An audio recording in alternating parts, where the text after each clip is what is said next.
Kiranya Tuhan memberkati kita semua dalam sukacita dan damai sejahtera. Amin. Bapak, Ibu, dan Saudara sekalian, salam sejahtera bagi kita semua. Firman Tuhan yang menjadi renungan bagi kita, Yesaya pasal 1 ayat 16 sampai dengan ayat yang ke-20. Demikian firman Tuhan. Basuhlah, bersihkanlah dirimu, jauhkanlah perbuatan-perbuatanmu yang jahat dari depan mataku. Berhentilah berbuat jahat, belajarlah berbuat baik. Usahakanlah keadilan, kendalikanlah orang kejam, belalah hak anak-anak yatim, perjuangkanlah perkara janda-janda. Marilah, baiklah kita berperkara. Firman Tuhan, sekalipun dosamu merah seperti kerimiji, akan menjadi putih seperti salju. Sekalipun berwarna merah seperti kain kesumba, akan menjadi putih seperti bulu domba. Jika kamu menurut dan mau mendengar, maka kamu akan memakan hasil baik dari negeri itu. Tetapi jika kamu melawan dan memberontak, maka kamu akan dimakan oleh pedang. Sungguh, Tuhan yang mengucapkannya. Demikian firman Tuhan. Bapak, Ibu, dan Saudara sekalian, tidak semua ibadah, persembahan, dan perayaan-perayaan agama diterima oleh Tuhan. Dalam firman ini kita boleh melihat dan belajar dari Yesaya pasal 1 bahwa Tuhan menolak ibadah orang Yehuda. Mengapa ditolak? Dari segi pelaksanaan ritual agama, orang Yehuda selalu rutin mengikuti ibadah-ibadah mereka. Dari korban persembahan, mereka memberi yang terbaik. Dan semua perayaan-perayaan dilaksanakan dengan baik. Tetapi semua itu ditolak oleh Tuhan. Mengapa ditolak oleh Tuhan? Dalam Yesaya pasal 1 ayat 11 sampai 15 dikatakan, dengarlah firman Tuhan, hai pemimpin-pemimpin manusia Sodom, perhatikanlah pengajaran Allah kita, hai rakyat manusia Gomora. Untuk apa itu kurbanmu yang banyak-banyak? Firman Tuhan, aku sudah jemu akan kurban-kurban bakaran berupa domba jantan dan akan lemak-lemak dari anak lembu gemukan, darah lembu jantan, dan domba-domba dan kambing jantan tidak kusukai. Apabila kamu datang untuk menghadap di hadiratku, siapakah yang menuntut itu daripadamu, bahwa kamu menginjak-injak pelataran bait suciku? Jangan lagi membawa persembahanmu yang tidak sungguh, sebab baunya adalah kejijikan bagiku. Kalau kamu merayakan bulan baru dan Sabat atau mengadakan pertemuan-pertemuan, aku tidak tahan melihatnya karena perayaanmu itu penuh kejahatan. Perayaan-perayaan bulan barumu dan pertemuan-pertemuanmu yang tetap, aku benci melihatnya. Semua itu menjadi beban bagiku. Aku telah payah menanggungnya. Apabila kamu menadahkan tanganmu untuk berdoa, aku akan memalingkan mukaku. Bahkan sekalipun kamu berkali-kali berdoa, aku tidak akan mendengarnya, sebab tanganmu penuh dengan darah. Itulah alasan Tuhan menolak ibadah ritual, persembahan, dan perayaan-perayaan orang Yehuda. Persembahan orang Yehuda ditolak bukanlah karena persembahan jelek, tetapi sebaliknya persembahan yang bagus. Tetapi persembahan mereka yang bagus ini sia-sia, tidak berarti, tidak berharga di hadapan Tuhan. Sebab mereka beribadah, tetapi hatinya jauh dari Tuhan. Mereka tetap melakukan apa yang jahat di mata Tuhan. Mereka tetap tinggal diam di dalam dosa. Mungkin di hadapan manusia, persembahan mereka sangat dipuji, sangat dibanggakan, dan sangat berharga. Tetapi di hadapan Tuhan, semua itu sia-sia. Tuhan menolak ibadah mereka. Tuhan menolak persembahan mereka. Tuhan menolak perayaan-perayaan mereka. Ibadah orang Yehuda ditolak karena dosa-dosa mereka. Dan kita ingat, dosalah yang memisahkan kita dari Tuhan, yang menyebabkan ibadah, doa, persembahan yang kita lakukan tidak digubris oleh Tuhan.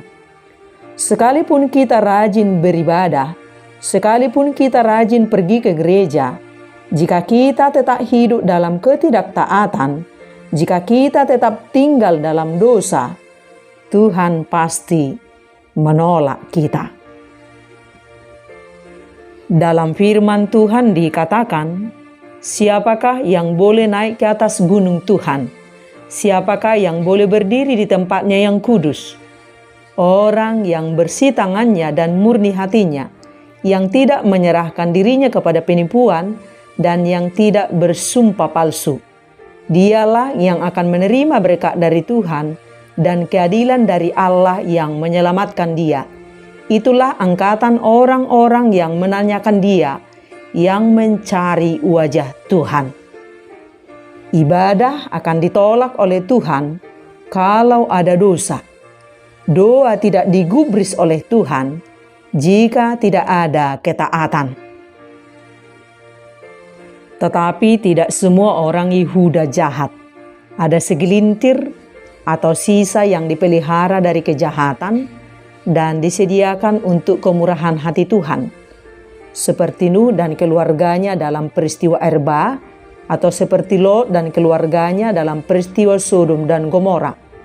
Sisa ini sering suatu yang sangat sedikit jika dibandingkan dengan banyaknya jumlah orang-orang berdosa yang rusak. Orang banyak bukanlah tanda dari gereja yang benar. Ini yang perlu kita perhatikan. Jemaat Kristus adalah sekawanan kecil. Adalah pekerjaan Tuhan untuk menguduskan dan menyelamatkan beberapa segelintir sisa ketika yang lain diserahkan untuk binasa di dalam kenajisan mereka. Dan dalam firman ini adalah panggilan Yehuda harus bertobat. Kalau mereka bertobat, Tuhan akan mengampuni dan menerima orang Yehuda kembali. Di sini ada perintah untuk bertobat, yakni mereka harus berhenti berbuat dosa dan mereka harus belajar berbuat baik. Setelah bertobat, mereka harus belajar untuk berbuat baik. Ini diperlukan untuk melengkapi pertobatan. Tidak cukup bahwa kita berhenti melakukan kejahatan, tetapi kita harus belajar untuk berbuat baik. Bukti pertobatan adalah mau menjadi duta kebaikan, mau menjadi duta kebenaran, dan mau menjadi duta kasih. Dan ada janji pengampunan bagi mereka dan bagi setiap orang yang mau mengalami pertobatan dan kembali hidup taat kepada Tuhan. Dalam firman Tuhan dikatakan, tak peduli dosa merah seperti kermiji atau kain kesumba akan menjadi putih seperti salju atau bulu domba. Artinya, tak peduli dosa mereka sehebat apapun, mereka tetap akan diampuni. Dan ada janji berkat kalau mereka mau bertobat, dan ancaman hukuman kalau mereka tidak bertobat. Dan jika kita ingin ibadah, doa, persembahan, aktivitas rohani kita diterima oleh Tuhan, kita harus bertobat dan kembali taat kepada Tuhan. Sebab ibadah tanpa pertobatan adalah sia-sia. Sekalipun kita rajin beribadah, jika kita tetap hidup di dalam dosa, ibadah kita ditolak oleh Tuhan. Dalam perjanjian baru, pertobatan mencakup dua hal. Yang pertama, datang kepada Yesus, percaya, dan menerima Dia sebagai Tuhan dan Juru Selamat. Yang kedua, bertobat dari dosa-dosa dan melakukan hal yang baik. Tinggalkan manusia lama dan hidup baru di dalam Kristus. Tinggalkan dosa dan berjalan bersama Yesus menjadi pelaku firman, dan hidup dipimpin oleh Roh Kudus. Dan kita perlu tahu dan ingat bahwa kita butuh Tuhan dalam setiap waktu. Tanpa Tuhan kita tidak bisa berbuat apa-apa. Tanpa Tuhan kita akan selalu jatuh pada dosa dan ketidaktaatan. Dan saat kita benar-benar berjalan bersama Tuhan, kita tidak akan tahan hidup dalam dosa. Cintai Tuhan lebih daripada agamamu dan jangan mempertuhankan agamamu. Dan lebih tepatnya kita memutuskan untuk hidup baru di dalam Kristus dan berkomitmen untuk mengalami Tuhan dalam keseharian kita 24 jam satu hari. Bagaimana kita mengalaminya? Supaya bukan hanya konsep di kata-kata dan di pikiran tok. Sepanjang hari kita selalu dihadapkan pada dua pilihan hidup. Misalnya antara jahat dan baik, antara marah dan sabar, antara bersungut-sungut dan bersyukur, antara membenci dan mengasihi, antara menghakimi dan penerimaan, antara percaya dan ragu-ragu, antara jujur dan berdusta, dan lain sebagainya. Pastikan kita selalu berani memilih yang tepat sesuai dengan kehendak Tuhan. Mulailah dari detik per detik dalam keseharian kita dengan setia. Di awal memang sangat sulit karena kita sudah terbiasa dengan pilihan hidup yang sesuai dengan kehendak daging kita. Untuk ini kita perlu pimpinan Roh Kudus. Dan untuk ini kita perlu jiwa yang harus selalu diisi firman Tuhan, supaya jiwa kita kuat dan sehat dan menjadi fokus pada kehendak Tuhan, bukan kehendak daging kita lagi. Kita menjadi merdeka secara rohani, tidak dijajah oleh kedagingan kita lagi dan dunia ini, tetapi rohlah yang menuntun kita. Dan ini tidak langsung jadi, tidak instan, tidak terbangun sendiri, harus sengaja dibangun. Pertobatan harus dirawat di dalam Tuhan. Ada harga yang harus dibayar. Mulailah membangun pondasinya melalui membangun hubungan yang dekat secara pribadi dengan Tuhan dan membaca firman Tuhan sebagai kebutuhan utama dan menghidupinya. Sebagaimana kita memberi tubuh kita makan dengan segala kebutuhannya, jiwa kita juga harus wajib diberi makan dari firman Tuhan, supaya kita punya pedoman hidup dan kita lakukanlah itu dalam keseharian kita setiap waktu. Firman berkuasa dalam diri kita dan melalui arahan Roh Kudus ketika kita butuh pelita dan tongkat di jalan yang gelap dan sulit. Firman itu muncul sendiri menjadi hikmat bagi kita. Kalau kita masih malas berdoa di dalam roh dan kebenaran, malas baca firman Tuhan, kita tidak akan pernah bisa berjalan bersama Tuhan. Kita tidak akan pernah mengalami Tuhan dan berjalan dalam kehendak-Nya. Mari kita bangun hubungan kita dengan Tuhan. Mari kita baca firman dan lakukan.